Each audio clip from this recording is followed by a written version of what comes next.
हम जाते थे गांव में तो हमारे प्लेट गिलास सब कुछ अलग कर देते थे।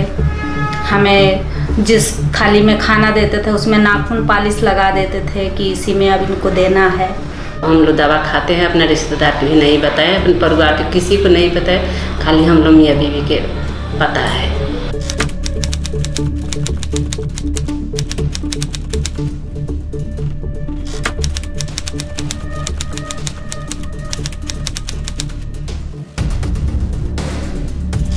किसी को ऐसा भेदभाव नहीं करना चाहिए।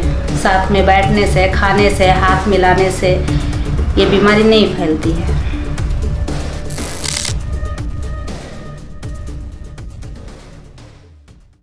मेरा नाम है, मैं लखनऊ से हूँ। मेरे 2 बच्चे हैं, मेरे हस्बैंड हैं।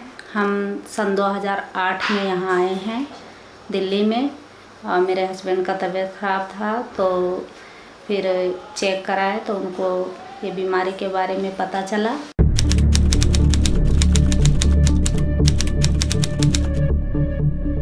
हस्बैंड घर में रहते हैं, वो कुछ नहीं करते हैं, कोई काम नहीं करते हैं। वो घर में रहते हैं, उनका तबीयत ख़राब रहता है, उनका सांस फूलने की बीमारी है तो वो मेहनत का काम नहीं कर सकते हैं, वो घर में रहते हैं। मैं यहाँ आशियाना में कमाती हूँ, 4 परिवार का खर्चा चलाती हूँ। मुझे यहाँ बहुत अच्छा लगता है। घर में लड़ाई झगड़ा होता है हस्बैंड में, मैं आके यहाँ खुश हो जाती हूँ।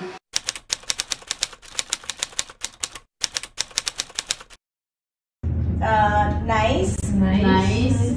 N-I-C-E. Nice. हाँ. Two.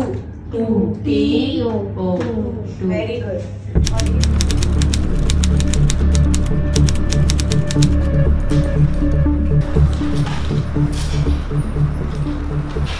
नाम है। मेरे 10 साल के बाद हम लोग इनके पता चला ये बीमारी के। पहले तो टीवी हुआ था और उसके बाद 6 महीने के बाद पता चला कि हमें ये बीमारी है। बाकी किसी मेरे रिश्तेदार को पता नहीं है, मेरे ही खाली दोनों आदमी के पता है। मेरे बच्चे 16 साल के, एक 20 साल के है, एक 22 साल के है। बाकी हम लोग इनके नहीं पता चलता है, उतना ध्यान भी नहीं आदमी देते, अपने काम में जुड़े रहते हैं। बच्चे के लेकर आदमी परेशान रहते हैं, इसीलिए हम लोग इनको उतना ध्यान नहीं था। नहीं तो अपना पहले जब पता चला तो हम लोग अपना खुद ध्यान दिए। अब ठीक ठाक हम लोग रहते हैं, बच्चे भी मेरे ठीक है दोनों, हम भी ठीक है। मैं आशियाना में 6 साल से जुड़ी हूँ। जैसे उनकी तबीयत खराब था तो मेरे को कोई यहाँ लेके आए थे, तब से मैं जुड़ी हूँ। तब से पहले तो मैं बहुत दुखी रहती थी, बच्चों के लेके, हस्बैंड के लेके। जब से मैं यहाँ आई हूँ तो मेरे को बहुत खुशी मिला है, मदद भी मिलता है, हर चीज़ से मदद मिलता है।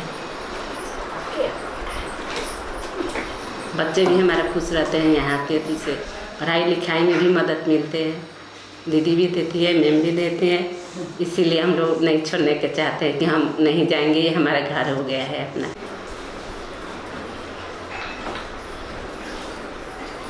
कुछ तो लोग बदल रहे हैं, कुछ नहीं बदल है, कुछ गलत निकालते हैं कि लोग गलत था तो तभी ऐसे हुआ है। इसी वजह से हम लोग किसी को बताने नहीं चाहते हैं, अपनी बात अपने दबा के रखते हैं, बाहर नहीं जाने देते हैं।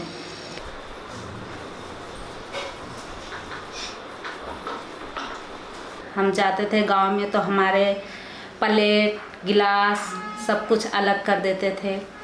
हमें जिस थाली में खाना देते थे उसमें नाखून पालिश लगा देते थे कि इसी में अब इनको देना है। हमें बहुत दुख होता था, हम रोते भी थे इतना। हस्बैंड से भी बात करती थी, मुझे बहुत दुख होता था। लेकिन फिर हम दिल्ली में आके 5 साल तक हम गांव नहीं गए। हमें दुख होता था जब गांव में जाके ऐसे सब भेव करते थे। पास में बैठते नहीं हैं, कहते हैं पसीना से, इनके पसीना से हो जाएगा। जिस चारपाई पे हम सो जाते हैं उस पे सोते नहीं हैं। गांव में तो बहुत ही भेव करते हैं, लेकिन दिल्ली में इतना नहीं है ना। डॉक्टर इतना भेव करते हैं, पहले डॉक्टर भी बहुत भेव करते थे, अब डॉक्टर भी नहीं करते। 3 साल तक शाम सुबह का दवा था, 3-4 साल तक। उसके बाद में फिर एक टाइम का हो गया। तो जो सुबह शाम का था उस दवा से हमें चक्कर आता था, नींद आती थी।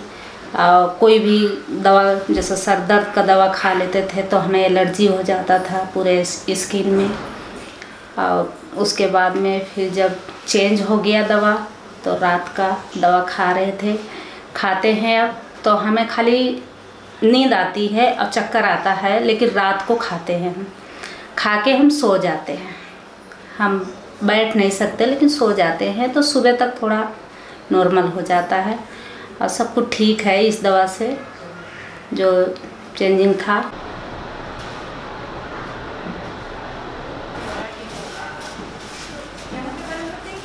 There is no regular change in medicines because there is not too much of armamentarium of medicines as far as antiretroviral drugs are considered. So we try and retain a patient on as long as possible on the same regimen because we do not have too many things to offer, and that's the scene around the globe. So only when they land up into viral load failure, when they fail to stop responding to the medications, only then when they qualify for those strict guidelines, only then their medicines are being changed. But yes, because they have other opportunistic infections also barring HIV, so HIV per se is an immunosuppressed state and the patient has is predisposed to developing a lot of opportunistic infections because of this decreased immunity. So a lot of other things do not happen actually because of the drugs per se, but keep on happening because of other superimposed opportunistic infections secondary to suffering from HIV. हमारा message तो यही है भैया कि सबको एक सा होके रहना चाहिए।